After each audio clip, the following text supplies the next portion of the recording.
Hello Internet, this is Phil from Sinus Media here.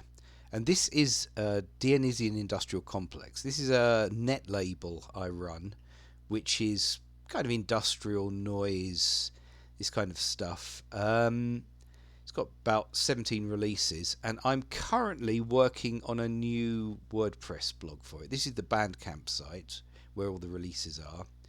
And we've got a WordPress blog, but the design I've never been completely happy with, and I'm currently trying to improve that design. So the purpose of this video, which was not planned at all, this was just something I thought of doing quickly now, is not about this label at all. It's really about the fact that I needed to get these images because the new WordPress blog has got this thing called set featured image. It's featured images, which basically the front page of the WordPress blog is going to look a little bit like this. It's going to be a grid of all the releases. We need these featured images, thumbnails for that page. Now, I made all these images with a processing script. That's why they all kind of have that consistency about them. They are made with a standard script, but I don't have those pictures with me, and I need them. So I was coming to this BandCamp to say, click on a thing here, click this, right click, save the image. But that gets boring very quickly, so I thought, let's get a script to do this. So of course I went to GPT, and this is what I did. This is basically a GPT type video. I said, look, I'd like to download the cover images from all the releases on my net label, which is on BandCamp. I have the rights to these images, which is true. This is absolutely not me trying to fool the AI to do illicit things. Can you write me a Python script which, given a particular link to a particular BandCamp site, will open each release? Select the large version of the cover image and then download it. So it says, sure. It goes to get this thing called Beautiful Soup. Now, anyone who's done any web scraping in Python knows that Beautiful Soup is the standard library for getting data out of web pages. It gives me this script, tells me how to run it. Okay, so I run it. And of course, the first thing is it gives me an error. So I just copy and paste this error back. And, it says missing scheme, invalid URL. I mean, this kind of looked all right initially, but maybe there's something wrong. I don't know what it is, but let's get it to tell me what's wrong. And it says it looks like the issue arises because the script didn't receive the URL properly. It's modify the script to directly include the URL as a parameter, and it's handled some other potential issues. The main thing here is, rather than trying to make this an input, it's now just hardwired the URL I was interested in into the script.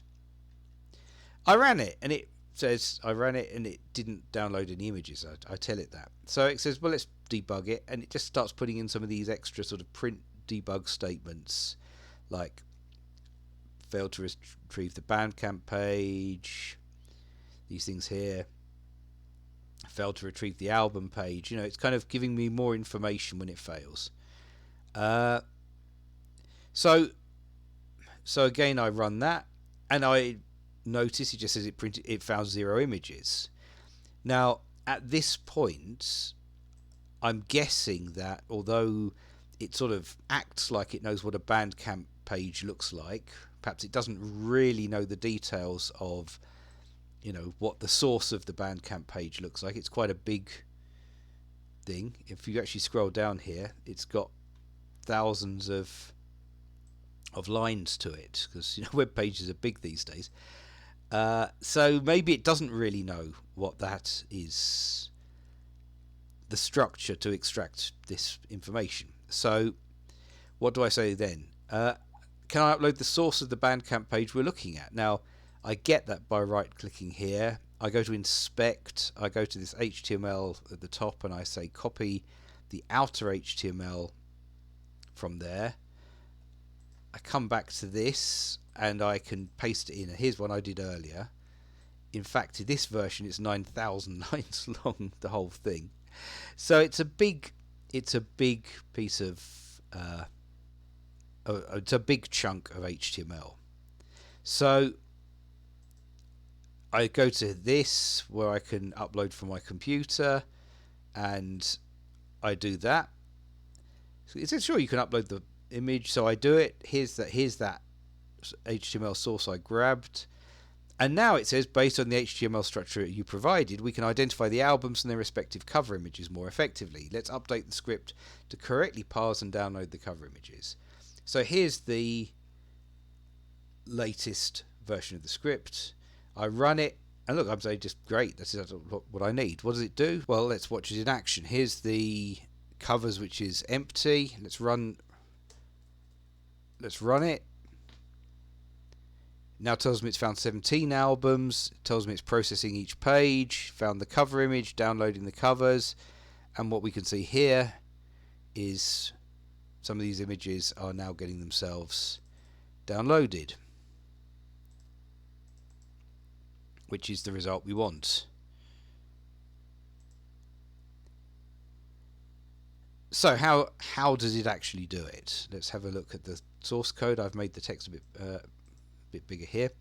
Right, so this is the version that finally worked.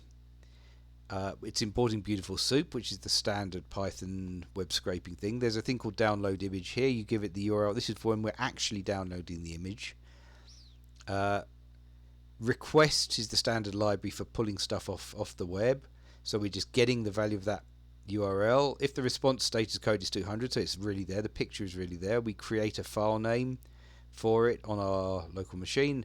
We open that and we actually loop through it. We kind of say for chunk in response iter content. So I'm guessing this iter content 1024, it's downloading it 1K at a time, and each K it downloads here, it writes it to this file here we defined here, and then when it's finished it does that. Now this is stuff I personally couldn't remember exactly how to do. You know, I understand the basic principle. I wouldn't have remembered that it was called iter content or how to do this, but you know, that's the kind of thing that something like GPT is very good at knowing what to do.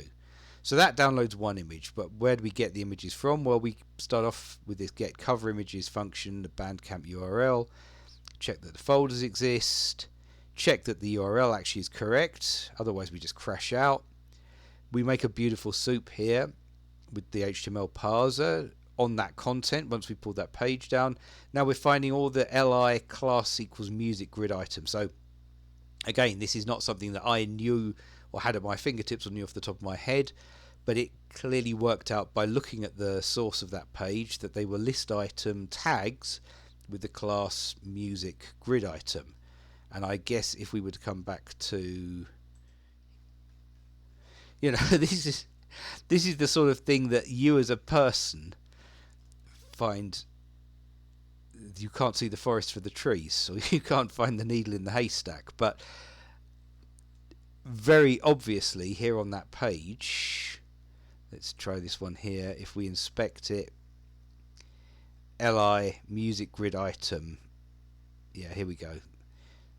This is probably too small for you to see, but it's there. We can see that in the source code. So it's found the right thing here. So it pulls all those items. Beautiful Soup can just pull our list of those items. It's called albums. We now just loop through those album things. It finds the href, which is the tag and the link. Now what we're looking for in this page is the link to the page about the particular album. So that's what this part of the code is doing. It's finding within the tag of that page the link to the page about the specific. I'm not explaining that very well. So this is looping through each of those thumbnails on that main page, and it's extracting from the thing around that the URL to the page about the album. Now we get into processing the album, and we do the same thing. We use requests to grab the URL of that album. If it's not 200, we crash again, because clearly that will, or we continue at this point. It's not. There's been a failure. We don't know how to handle it at this point. If we got it, now we've got the page, the individual album page like this one. So now we just have to find where what clearly seems to be called the pop-up image. Now that's something that probably GPT did know, because I didn't upload one of these standard page. I didn't upload the source code of an individual album page like this, so it probably did know that from its training. And yes, it knows how to find the tag, which is the A tag of the class pop-up image. If it's there, then it calls download image, which we saw earlier on as being the function to download the image. And that's it. That's all it does. This is a script that, if you've ever worked in this area of writing Python to scrape websites, you'll have written dozens of things like this. If you've never seen it before, be aware that the world is full of people writing scripts like this all the time. But if I'd had to write this myself, and I'd had to kind of comb through the source code of that those pages myself, and the thousands of lines of it to try and find the tags I really wanted, it would have taken me, and I'd have to look stuff up, and frankly I would have got bored in the middle. It would have taken me about an hour. As it was, getting this with GPT took me about, this whole thing took me 10 minutes. And here is my folder now full of those images. I can now use as the thumbnails in the blog. So that's basically it. Thanks for watching this. Do I need to say anything else about this, really? No. Was it quicker to do this, to spend 10 minutes on this, than just right clicking on them 17 pages and saving them manually? Arguably not. Was it more interesting to do it this way? Absolutely. And in some ways, that for me is one of the great things about using GPT, is it's just more interesting to do small tasks like this by talking to an AI and getting the AI to write the script than it is to do it by hand. That's the truth of the matter. It's done in 10 minutes, and I didn't get sidetracked. I didn't get bored. I didn't go and do something else and have a cup of coffee. So there are lots of small tasks that, and most of the tutorials you'll probably see are not about downloading cover images from an industrial netlabel. So I hope this is a slightly different take on the standard. Very, very standard. This is very standard web scraping stuff. There's nothing unusual about this at all. But it's definitely the kind of thing that AI is very good at. So yeah, thanks again for watching, and I will be back soon.